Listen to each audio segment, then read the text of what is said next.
Bon, j'en ai marre de cet ordi. Je suis désolé, ça coupe à chaque fois. Ça coupe à chaque fois, c'est incroyable. Bref. Oh, là, c'est mieux. C'est mieux ce côté-là. Ce côté-là, il est bien. Je sais pas. Voilà, il est là. Bref. Du coup, les enjeux du film. Merde, j'ai pas fini sur l'opéra en fait. Oui, dernier élément de la scène d'ouverture, c'est ce petit fil rouge, orangé rouge sur le sac à dos. Mais du coup, est-ce que je vous dis à qui appartient le sac à dos? Non, ouais, évidemment, en fait, à la toute fin du film, vous allez comprendre à qui appartient le sac à dos. Et du coup, vous direz, ah ouais, ok, c'était le sac à dos du mec qui lui a sauvé la vie dans la scène d'ouverture. À la toute fin, vraiment, à la toute fin du film, vous revoyez cette sac à dos avec cette petite lanière orange et rouge. Vous faites ah yeah, d'accord, ok, c'est ça, d'accord, que t'as voulu bref nous faire comprendre à la toute fin du film très très fort. Donc les enjeux du film sont simples. Une fois la mission réussie, parce que c'est une mission réussie, donc il va se retrouver avec le mec qu'il a accompagné pour pour sauver tous les gens qui étaient dans l'opéra, parce qu'au final ils réussissent à récupérer les bombes, euh, les mettre dans un sac, jeter le sac dans les loges, parce qu'en fait les loges, ils ont réussi à évacuer les loges, donc l'explosion ne provoque aucun mort dans la salle de l'opéra. Donc mission accomplie. Mais là, donc l'acteur principal, il se retrouve, comment dirais-je, sur une chaise, les mains ligotées derrière la chaise, comme ça, vous savez, les mains derrière le dos, euh, donc pour ne pas pouvoir bouger. Euh, on apprend que on lui aurait coupé toutes les dents, enfin on lui aurait arraché toutes les dents, et on voit un mec devant lui qui est normalement son collègue de mission de, pour, pour déjouer l'attentat. Il le fait tomber par terre. Le mec qui était le conducteur du fourgon, qui était à l'avant du fourgon, donc qui était censé être un complice, lui dit que en coupant la langue, tu peux survivre tant de temps. Enfin, c'est assez glauque. Tu comprends qu'il va mourir.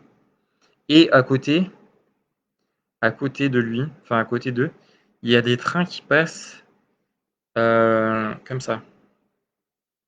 Un train d'un côté, il y a un train qui avance, et de l'autre côté, le train recule. Il avance, il recule, il avance, il recule. Et à un moment, il prend un espèce de chronomètre.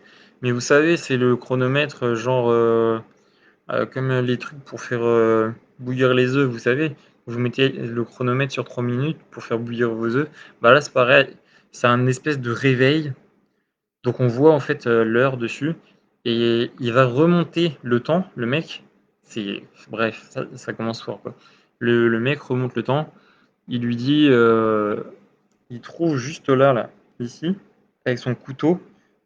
Il lui enlève une capsule de cyanure et il lui dit si tu comptais mourir comme ça, c'est mort. Il enlève la capsule de cyanure, il la jette. Et, euh, et donc, on comprend avec les trains, on comprend déjà, en fait, vraiment, enfin, si vous regardez bien cette scène, le même train, quand il va avancer, après il va venir à reculons. Et du coup, ben, le temps est figé, ou le temps n'avance pas, ou si le temps a avancé, et ben, il va reculer, etc., etc., etc. Le train, c'est une boucle. En fait, c'est une boucle temporelle. À ce moment-là, son collègue de devant qui est par terre, les mains dans le dos, lui aussi, il arrive à lui sortir une petite capsule de cyanure. Et là, hop, le protagoniste principal, il avale la capsule de cyanure. Et là, vous avez le titre du film Tenet. Et ça peut commencer. Le film peut commencer. Donc, les enjeux du film. Le film commence à ce moment-là.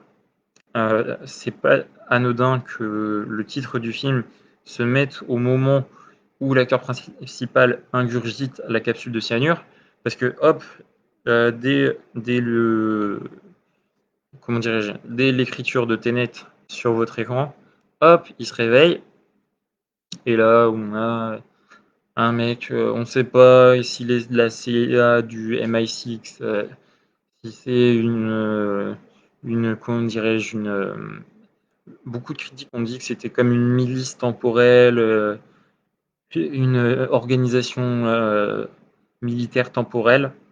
Le mec lui parle, lui dit: bon, déjà, ta capsule, c'était pas une capsule de cyanure, et t'es pas mort, on t'a remis tes dents, et la mission de l'opéra, en fait, c'était un test.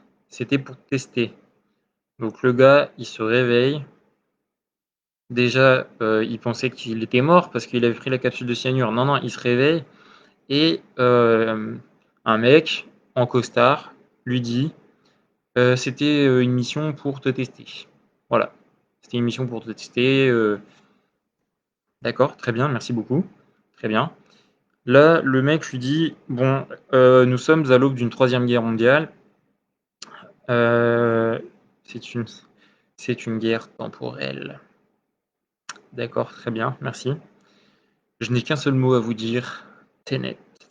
Il vous ouvrira les bonnes portes, mais aussi les mauvaises. Je pense que tout le monde a vu cette réplique dans la bande-annonce du film. Dans la bande-annonce du film. Donc, vu qu'ils sont sur un bateau,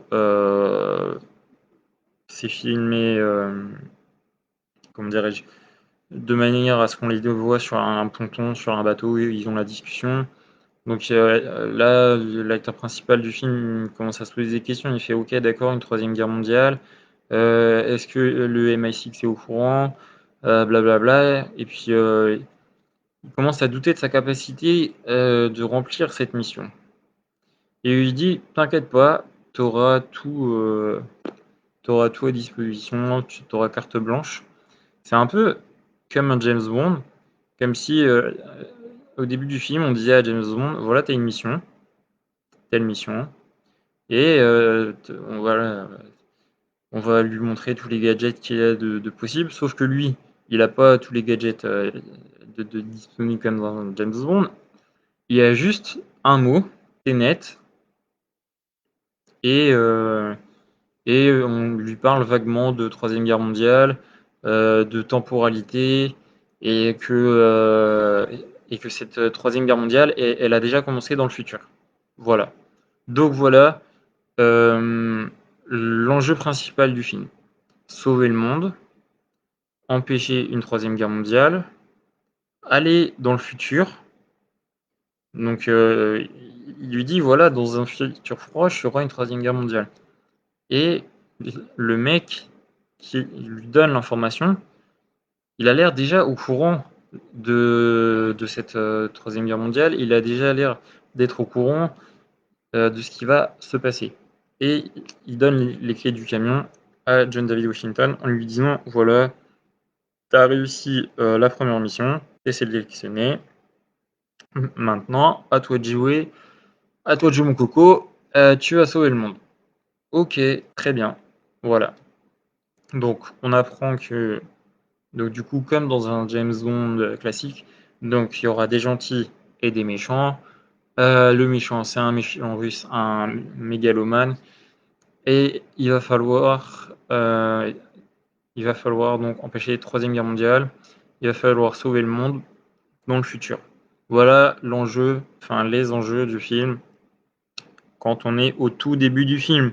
Parce qu'évidemment, plus on va avancer dans le film, plus il y aura d'enjeux. Il y aura l'enjeu de la survie d'une femme, je vais en parler après. Il y aura d'autres enjeux.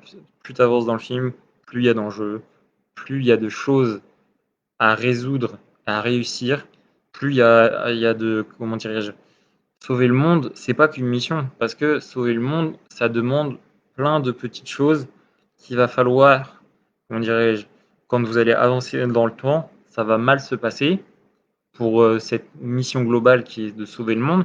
Donc il va falloir revenir sur des petits détails.